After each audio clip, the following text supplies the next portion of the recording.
How was If I Had Legs, I'd Kick You? Now, I love my mother. I know that she wants what's best for me and my siblings, whether I agree with how she goes about it or not. She never ceases to do everything for me, raising and nurturing me into a virtuous life, driving me to and from school, work, and events up until recently when I got my license. And she's been available for me to cry to when something goes wrong. My mom is the strongest woman I know, and I don't get to see half of who she is. Now, I see something very commonly between films. A mentor struggles for him or herself, but puts on a brave face for the public eye. He or she fails to be who they want for themselves, but they take on a protege, bring them up under their wing to be the shining star that the public thinks they are.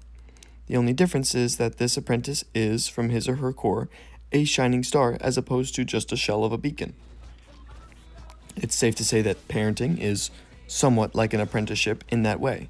I don't doubt my parents struggle with their own issues, whether that's swearing, avoiding chores, losing their temper. I'm not interested. I'm so glad that I don't get to see their issues the way that they do. When, as Edna Mode says, done properly, parenting is a heroic act. So, I'm not saying that I've never seen my parents screw up the same way that everyone I know has seen me screw up. Nobody's perfect, not even parents. I just hope that I grow up to be as fortified as my parents want me to be. At least until my kids are grown. That's a passion I hope every mother and father shares, whether or not they succeed, whether or not they're ready, whether or not they're strong enough. Now, not everyone is strong enough for parenting yet. Some people might not ever be. I'm 18. I'm not having kids now, no matter how much I'd love to. I don't think I'd be good enough to raise my kids to be as strong as I would want my kids to be. That brings me to the purpose of this film. Mary Bronstein and her crew take a lot of pride in this message and its presentation. They should. They wanted the audience to go through unbearable cinematic awkwardness. I did. They wanted to show some struggles mothers came across. I felt struggle. They wanted to show what it's like for care to vanish. I felt uncared for alongside some of our leading ladies. The message is there. It's done well. However, I'm staring into the face of a failed follow-through. Linda is the name of the focal mother of the movie, raising her unnamed, faceless daughter, currently sporting a feeding tube and a dream to own a hamster. Just a little exposition. Linda is some sort of therapist, and she goes to therapy for herself to Conan O'Brien. Conan O'Brien is her therapist. Her husband is consistently on trips for work, and her daughter needs to reach a weight goal by the end of the week, as said by a doctor leading a mother's support group for people with kids in the same situation as Linda's. From the start, Linda seems to not like the burden of constant hospital visits. Fair enough. I'm not a fan of going to the hospital, even just to visit someone. But this is your daughter. The motherly role she sees you in is to be there and do your damnedest to fix what goes wrong. But the problem didn't start with her daughter, rather with Linda first. She relies on Conan O'Brien to do his damnedest to fix what goes wrong for her. She pays him to do that, just like how people pay for her to do the same thing. But she's paying for her daughter. That's not fair to ask her to work full-time and be self-sacrificing for someone all day and night as well. We see her face the same issue, that no support in return means really no will to support, when Caroline calls her in the middle of the night. Caroline is one of her patients, and she calls, and she's really struggling. She's trying to end a lot of things, and Linda kind of shrugs her off. It's the hey, this line is for emergencies. I can talk to you. We can come in tomorrow. I can schedule something really soon for you. That was it. She was awake. She was up. She was ready. She was doing things. But she couldn't talk to Caroline. Linda is stretched thin, and she feels like she has to be. But her husband works full-time and looks like he's strong enough to financially care for her. So what is she working for? She doesn't seem to be ready to take on many more things. She isn't as concerned about her daughter as she is how the doctors make her feel powerless. She shows us this toward the end when she hears you can just remove the feeding tube and the little girl will seal herself up. So she takes that way out almost instantly. And that's not the only escape she uses. She goes to ASAP Rocky and surfs the dark web to get cocaine because bongs, cigarettes, and wine are not good enough to drown out the things that she worries about during the day. Now let me clarify that I know what this film wanted to say, and I agree with it wholeheartedly. Mothers should indeed be acknowledged for their service at every chance we can say it.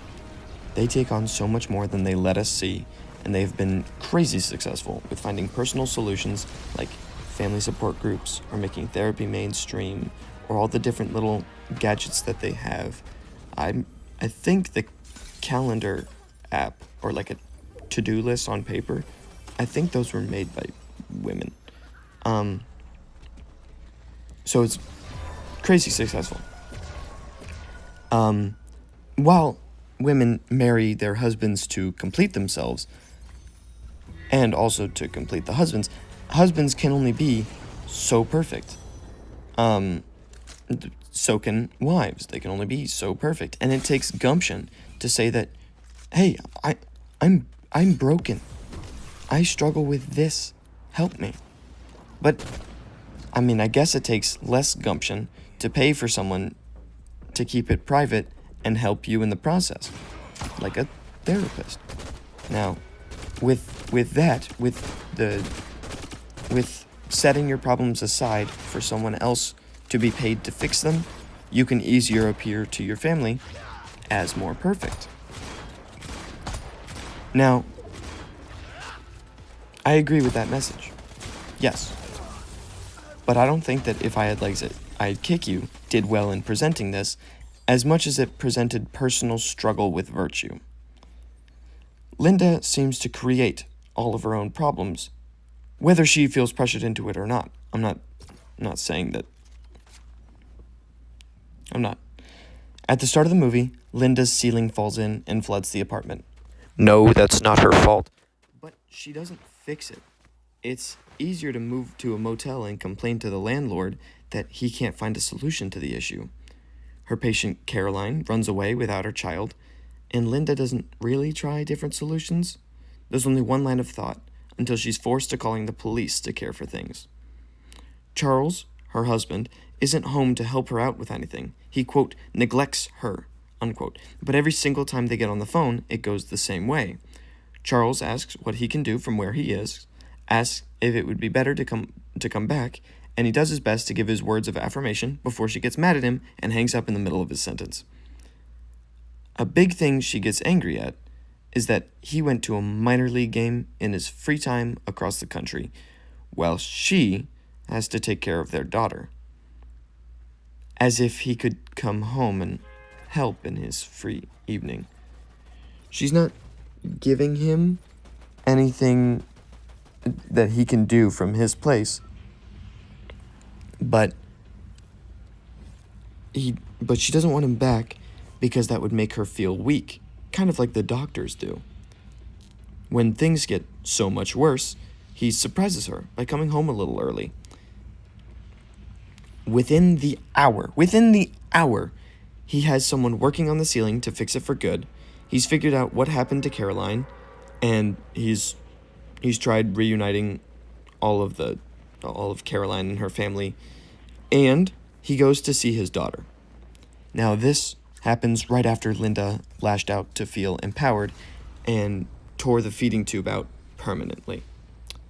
When Charles enters the room, he instantly knows something else is wrong and springs to action to fix it. When he asks what has actually been going on here, what's actually been going on, not like the, oh, things are fine text. I took these pictures earlier. I'm just sending them to you now because, I was so busy having fun. When he actually asks what's been going on, Linda throws herself into the ocean the same way Caroline did, hoping death can free her from her problems. Charles fixes that too. He drags her to the shore. He presents her with her daughter, with his face, with the daughter's face. Things that she can love. Things that she can work for. So every time something went wrong here, a man stepped in and solved it efficiently. The police officer who picked up baby Riley, Linda's personal therapist, Conan O'Brien, Charles, even A$AP Rocky has his own time to shine. Never once will I say that is perfect reality. Women are capable of solving their own problems. Mothers are fantastic at critical thinking, and I wouldn't be living had it not been for my mom in so many ways. I've done many stupid things that have led me to almost dying, and my mom has had to save me from most of them.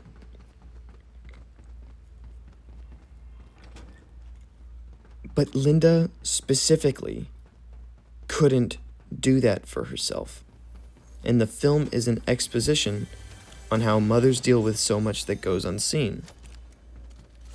However, with Linda, it's her fault that her problems are unseen. Linda failing to ask for the goodwill of others in her life is why she struggles, feels stretched thin, and why she tries to kill herself in front of her family. I'm all about spreading the positive message that you can do it, but this is going to go about it the wrong way. It makes the argument that the issues women come across are for someone else to step in and fix, all to make them feel weak and small. None of that is true. Solve your problems. When they're too big for you to fix the way that you've tried to, ask someone else to help. Someone you trust, someone whom you can give back to. Give that message. Have Linda solve her own problem or two, struggle with a few more, and realize some things need more than one person. The conclusion doesn't help much either. We see her daughter's face for the first and only time when Linda is dragged back to shore, and Linda promises to do better, just like her daughter did. With her man present, she feels well and safe enough to ease up and care about her daughter. The child's not a burden. She's not tied to a machine anymore, and Linda doesn't have to worry. Charles can do that. Someone else is there to fix things and help her out. She's not stretched thin when she's two people. She promises her daughter she would do better. Yeah, do better is correct. The solution here is not that you figured out how to improve yourself by yourself. Rather, you just learned that you need someone behind you to level you out. I did enjoy this movie. It was a clear depiction of something that needed depicting, but my issue with it is that it said it was depicting other things. They were playing with fire, saying that nobody looks at the flames.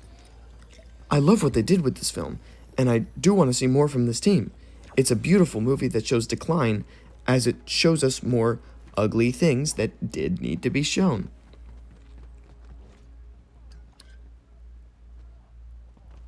And then I doubted my judgment. I sat here with the review that you've heard up until now, and something didn't feel right. I recorded it a few times. I listened back to it. I tried a bunch of different scripts, and it wasn't correct. I critiqued what I saw from the film, and when I read it back, it seemed indignant, but as respectful as possible.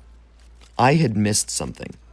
There was no possible way I was able to say that the marketing and messaging from the movie was completely untrue, just from my one stance. So I asked my mom if she wanted to watch a movie with me.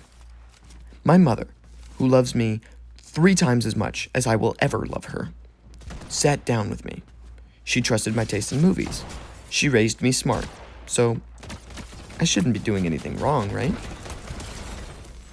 Not 5 minutes in, she paused it and looked at me, already doubtful of the film, almost disgusted at me, and completely blind to how this could interest anyone. We lasted 25 minutes before the struggles and pressures from the people on screen spoke too well to her. I messed up. What I've said of the movie might be fair for someone like me to say. I'm a man, so it's more natural for me to look at an issue for a solution immediately rather than secure myself with that thing and find support before trying to go in and fix something. Now, with women, the words of support are enough for them to know they can do it, rather than a man's default of trying first, then asking for assistance if need be. Neither approach is wrong per se, rather it let me realize that this movie is not at all for me to relax and enjoy the fullest by myself. And I figured that out. I tried it. Something was wrong, so I went to the person that could assist me the best with this. I've established all those from the first sentence of this review. So, how well presented is this film now that I've seen it? Now that I've seen it, and my mom has seen the first fourth of it. Well, that's still tough for me to explicitly state, but I'm grasping it more and more now. I was fully ready for this to be one of my very rare negative reviews. I haven't been too scathing with many of the movies, especially the ones that I've posted, but now wouldn't be a bad time to start. This is tough. Where do I go from here? Maybe I can get people on all stages of their walks of life to watch this for me, to watch this with me. I can drag as many suckers as I can into this hellscape of stress and depression, but that's unfair. While putting art into the public eye is beckoning cynics to inspect it, not every critic has anything to say about a given piece of art, and not all art is for everyone. This obviously wasn't made apparently for my mom, and I didn't get all that it had to offer. I looked at it by Linda herself, not as her emotional concepts that she dealt with, and I did that wrong. With every single piece of art I come across, I'd like to think that I catch a good bit of its beauty, the message behind a movie and how well the story can show that, or a chosen color palette and its relevance to the artist's history, or, most recently, the universal repulsion from feeling stressed and how a certain group of people can deal with that, both in right ways and in wrong. I can't wait to see what I come across next. 75%. 7.5. Not bad at all. But as far as I can see, it wasn't messaged correctly.